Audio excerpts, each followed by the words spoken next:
কবিতাৰ শিৰোনাম তোমাক স্মৰণ। কবি হিমাংশু কলিতা। আবৃত্তি আশুতোষ সোণোৱাল।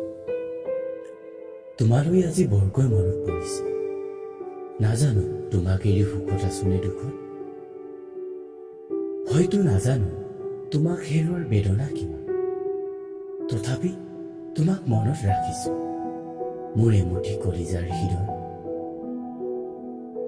তোমাক হেৰুৱাৰ বেদনাত উচুপি চকুলো টোকা নাই, হয়তো নাজানো চকুলো টুকিব।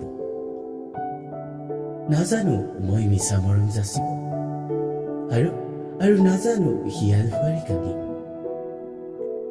মৰম ভাল পোৱাবোৰৰ প্ৰমাণ কেনেকৈ দি সেয়াও মোৰ অজ্ঞান পোহৰ। তথাপিও কওঁ তোমাৰ বাবে আছে মোৰ সীমাহীন মৰম ভাল পোৱা।